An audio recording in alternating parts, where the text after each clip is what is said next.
Eto po guys, panoorin po natin at magbibigay po ako ng aking komento o reaksyon tungkol nga po doon sa patuloy na or sa video kung saan ipinagpatuloy nga po nila Tekram kasama si Kuya Bobby tsaka si Kuya August doon sa pagliligpit nga po nila ng mga kagamitan ni Dave. At sobrang nagulat po ako guys, napakarami pala talaga ng gamit ni Dave. Tingnan mo tingnan nyo yung sapatos, napakarami. Hindi ko alam kung ilang pairs po yan, hindi ko nabilang, pero sobrang dami po ng kanyang kagamitan.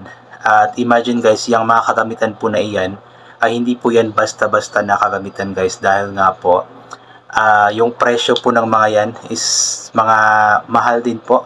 Yung jacket nga lang po na ipinakita ni Tekram dati is nasa ano na po yata yan. Yung pinakamahal yata na ipinakita ni Tekram is yung nasa $285 or nasa more or less 15,000 po. Jacket lang po yun. How much more pa kaya dito sa sapatos na, sa mga sapatos na ito? I'm sure na sobrang mamahal po ng mga sapatos na iyan. So, masasabi po talaga natin na napakaswerte na sana ni Dave. Dahil nga po, imagine guys, mahal yung mga, napakamahal na mga gamit pero hindi nagdadalawang isip nga po yung mga tao o yung mga nagmamahal sa kanya, yung mga sponsors na magbigay nga po sa kanya ng magkanoong mga bagay. Alam naman po natin na yung mga pera nila is pinaghirapan din po nila. Dugot pawis po ang kanilang puhunan sa ibang bansa para lamang talaga magkaroon ng pera, pero hindi sila nagdadalawang isip na magbigay nga po ng kanilang pagmamahal. For example, mga gamit para kay Dave kasi nga po mahal nila yung bata, nagustuhan nila yung bata. Kaso nga lang po, ganito nga po yung nangyari ngayon. At ito naman po, ito yung tawag niyan. Ito yung kung saan nga po si Tekram is tinanggal na nga po talaga niya yung mga pictures. Akala ko yung mga pictures na tinanggal niya yung nung una, nung pinakaunang videos, yun lang po yun. Pero napakarami pa po pala dito sa may isang room. Puro pictures ni Dave nakadikit sa sa wall. Para kay Tekram guys, alam ko sobrang sakit yan para kay Tekram. Lagi kong sinasabi na although si Tekram po is medyo naka-move on na. Hindi ko alam kung 100% na ba yung pag-move on ni Tekram, pero para sa akin sana is 100% na nga po yung pag-move on ni Tekram, kasi pagkatapos nga po ng mga nangyari, especially nung kamakailan lamang po na live nila Dave, is dapat talagang mag-move on na si Tekram, kasi para sa akin is wala na talagang pag-asa. Siguro kung may pagkakataon man na mag-usap sila is hanggang pag-uusap na lang po yun, pero sana hindi bumigay si Tekram, hindi siya maawa, kasi hindi nga po naawa sa kanya si Dave. Dapat hindi rin siya maawa, kumbaga makikipag-usap lang para makipag-ayos or para gumaan yung kalooban, pero yung something na patawarin ka agad, hindi po yun ganun kadali pagkatapos nga po ng mga nangyari. Para kay Tekram, masakit to sa kanya na siya mismo yung nagliligpit ng mga kagamitan ni Dave, mga pictures ni Dave. Napakasakit po niyan para sa kanya, pero wala siyang magagawa kasi kailangan nga po niyang gawin yan para 100% na talaga siyang makamove on. Yung sinabi ko nga dati, yung wala na talagang bakas ba, wala nang bakas na matitira pa sa bahay, bakas ni Dave na matitira pa sa bahay nila. Kasi the more na may nakikita silang bakas ni Dave, like mga pictures, mga gamit, is the more nga po na mas maalala ni Tekram at mas masasaktan siya. So dapat ganitong pag-move on, tanggalin lahat ng mga possible na makapag-alala kay Dave sa kay Tekram. Alam ko di ganun kadali yun malimutan, kasi 5 years back na naman sila nagkasama at talagang itinuring ni Tekram na anak si Dave.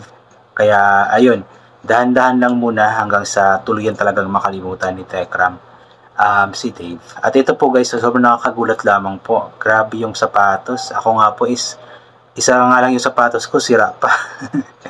Pero itong si Dave, napakaraming sapatos. Yung napakaraming mga bata sa buong mundo, especially sa buong Pilipinas, na naghahangad magkaroon ng mga magagandang sapatos. Pero yun nga, wala silang kakayanan. Itong si Dave naman, walang kakayanan, pero may mga taong may kaya na nagbigay nga po sa kanya.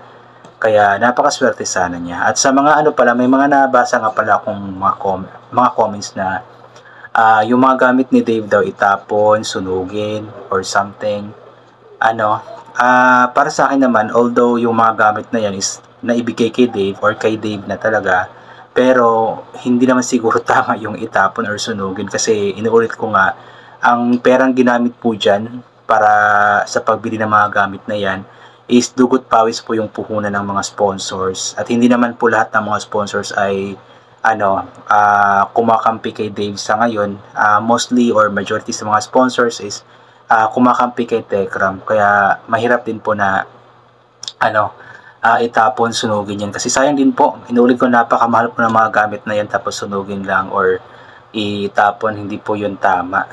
Kumbaga blessings po kasi yan tapos sasayangin lang. So kahit na nagkaroon man ng pagkakamali or kasalanan yung si Dave, hindi naman siguro wala naman sigurong kasalanan itong mga gamit niya, itong mga sapatos na ibinigay nga po sa kanya ng mga taong nagmamahal sa kanya. Kaya ang dapat niyang gawin yan, siguro tanongin ni Tekram, or siguro kung kukunin ni Dave yan, ibigay nila lahat yan. Pero kung ayaw talagang kunin ni Dave, ayaw pumunta dyan, ay tanongin na lamang nila Tekram yung mga sponsors na nagpaabot niyan kung ano nga bang gusto nilang mangyari. Para sa akin kasi mas maganda kung i-donate na lang yan, ipamigay sa mga mas nangangailangan, mga bata nangangailangan po. Kasi inuulit ko nga na sa buong Pilipinas, napakaraming mga bata or mga kabataan nga po na walang sapatos, walang mga damit, tapos may mga tao din, may mga bata din na katulad ni Dave na sobra-sobra yung mga gamit, mga sapatos. Kaya mas okay na i-donate.